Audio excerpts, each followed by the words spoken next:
One of the things we really like about meeting with tractor collectors is the chance to salute military veterans. In this case, Tom, you're a military veteran and so is your tractor. Tell us about it. Okay, it was made for the U.S. Navy. It's an Allis Chalmers WD, one of the later ones built. It's got the 45 transmission in it.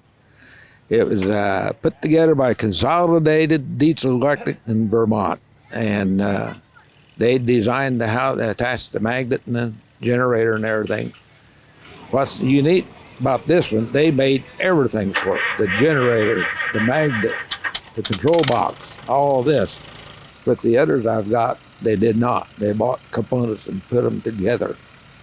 And I've had 4, and they're all 4 separate. So I enjoy doing this, going around showing people how it works.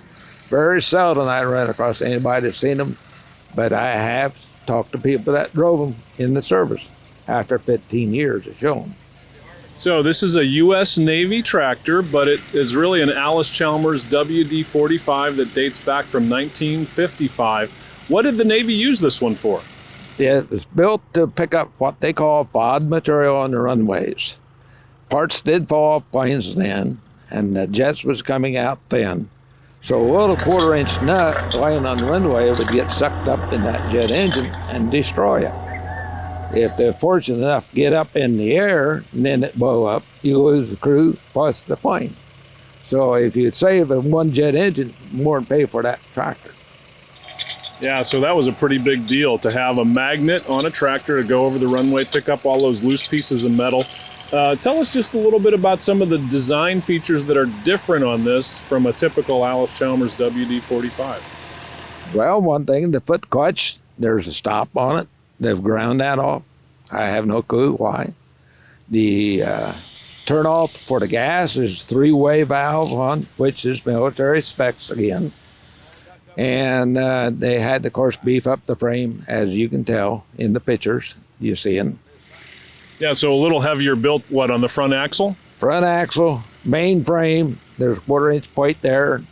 Beefed that up, drilled more holes, bolted it together better and everything. They had to change the brake system a little bit. And if you notice, it's got the original cylinder that raised and lowered.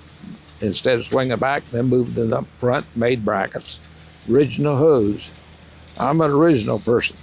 Why put on new hose when you can prove that that old one still works? Now I notice there's some numbers on there, TP56 and TP21. Tell us about those. That's your air pressure in your tires. All military vehicles got that.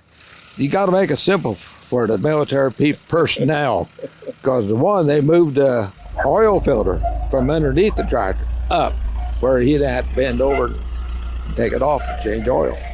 Yeah, you never know which Navy airman or whoever is going to work on the tractor, put air in the tires, and that's just an easy way to let them know what they're supposed to do. That is correct.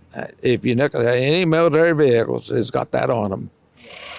So tell me what you like about this tractor. What really stands out to you? Of course, it's a navy yellow color, right? Well, it's a safety yellow, I call it, because when you're down on that runway, running up down that runway, you don't want that plane coming down on top of you. And he don't want to hit you either, because he may end up this bad as you are. So they painted that anything on the tarmac should be yellow. So standard thing. So a yellow Navy tractor on an Allis Chalmers original frame, at least. Tell us a little bit about the engine. Same thing as a WD-45? It's a WD, Max.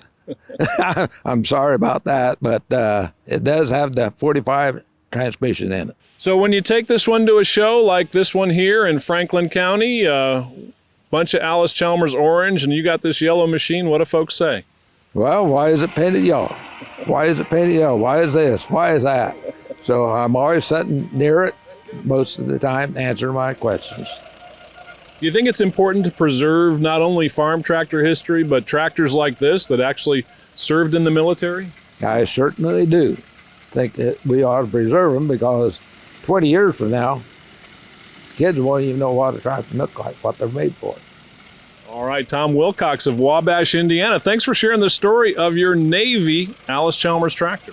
Thank you for stopping and talking to me about it. All right, he's got a military veteran and he's proud to wave the flag and show it off here at the Franklin County Antique Machinery Show.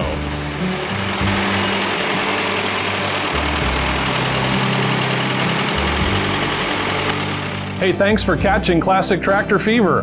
If you'd like to see more Allis Orange features, be sure to check out these other classic stories. And don't forget to hit the subscribe button to keep those classic tractor stories rolling.